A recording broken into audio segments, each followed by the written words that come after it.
practices. They were taught by other individuals, each with their own histories and their own life stories. Most of these people are unknown.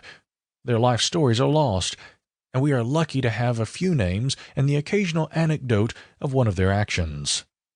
Although writers, statisticians, and politicians talk as if there are real entities like the British people, witches, plowmen, drivers, criminals, police officers, foreigners, or magicians, in actuality, these categories tell us nothing about the character and lives of the individuals so categorized. Equally, the modes of study and their development and changes have their own history. Opinions commonly held as true in 1862 may have been discredited by 1912, revised in 1962, and overthrown by 2012, and they may be reinstated by 2062. During the periods when they held sway, these opinions were the norm, the orthodoxy, and one risked criticism or the loss of one's credibility or even one's career or life to claim another opinion. In folklore and wider historical reconstruction attempts, their history as subjects embeds within them the processes of their development. Many of the early investigators were driven by a wish to find customs and traditions that were unique to particular places, or at least what they then perceived to be unique, and that they saw as in danger of being lost. When an art has seemed threatened, then collecting has intensified so that people can record what was viewed as a vanishing world in need of rescue. A nationalist agenda was present in many folklorists, and their success in identifying what they saw as national differences remains today. Hence, the largely artificial divisions identifying folk art and traditional music played in the British Isles and the different versions of the styles in Canada and the United States. There are contemporary folk musicians who will only play what they consider to be Irish, English, or Scottish music, even though the standard repertoires of these three divisions contain a not inconsiderable number of the same tunes.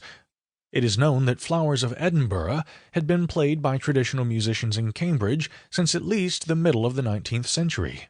The Glasgow hornpipe and the Sheffield apprentice appear in the standard Irish repertoire, and there are many more examples of this.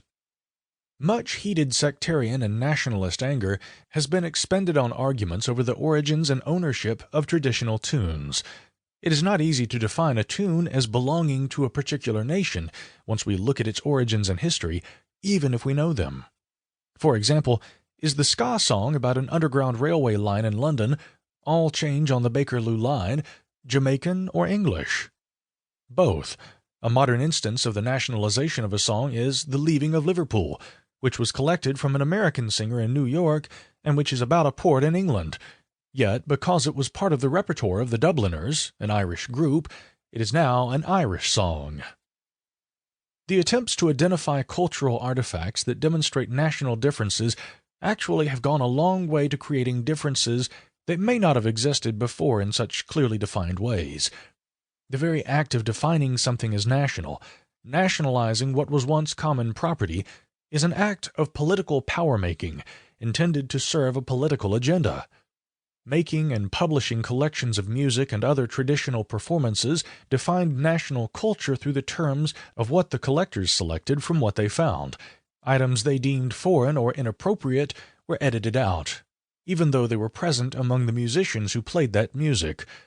The principle of selective amnesia is often an integral part of writing histories. A similar process can be detected in certain areas of esoteric study, where practices that the collectors considered to be foreign or alien did not enter the record or were later forgotten.